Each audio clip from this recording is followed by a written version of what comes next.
Medina अल मुनव्वरा की मस्जिद नबवी का म्यूज़ियम, जिसमें सहाबा कराम के लिखे गए कुरान मजीद और काफ़ी खूबसूरत चीज़ें रखी गई हैं।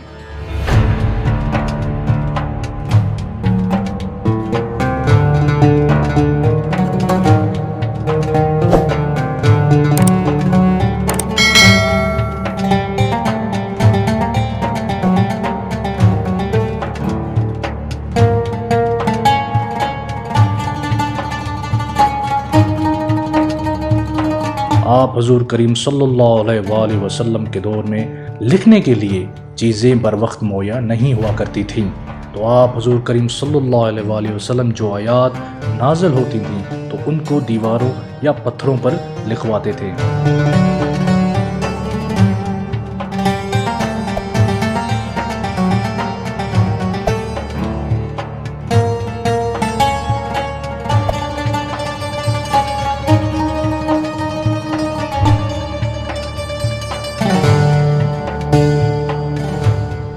इस पत्थर पर दुरूद पाक लिखा हुआ है, जो सन 8 हिजरी में हुजूर करीम सल्लल्लाहु अलैहि वसल्लम की मौजूदगी में लिखा गया था। इस पत्थर पर भी कुरान की आयतें लिखी गई हैं, जो एक सहाबा मोहम्मद इब्ने हमीम ने लिखा था।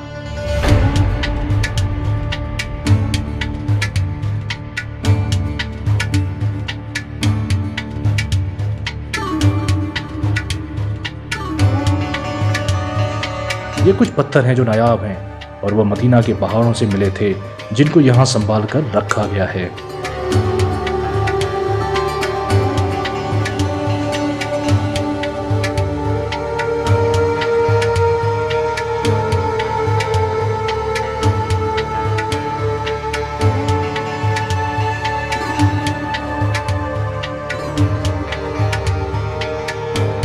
इस म्यूजियम में हाथ से लिखे गए कुरान पाक के काफ़ी नुस्खे पड़े हैं, जिनमें से हज़रत उस्मान गनी रज़ी अल्लाह तआला अन्हु के हाथों से लिखा गया कुरान पाक भी मौजूद है।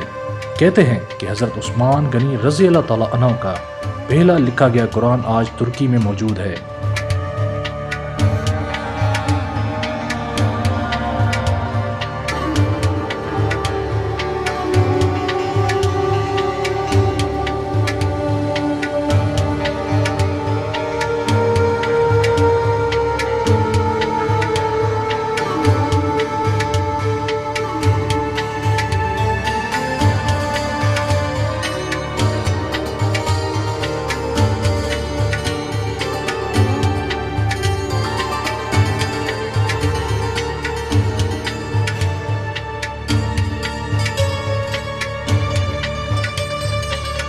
कुरान पाक को स्पेशल केमिकल के ज़रिए तरतीब दी जाती है ताकि वो महफूज रहें। अगर कोई वर्क पुराना हो जाता है तो उसके लिए प्रॉपर डिपार्टमेंट बनाया गया है जो उनकी मरम्मत कर सके।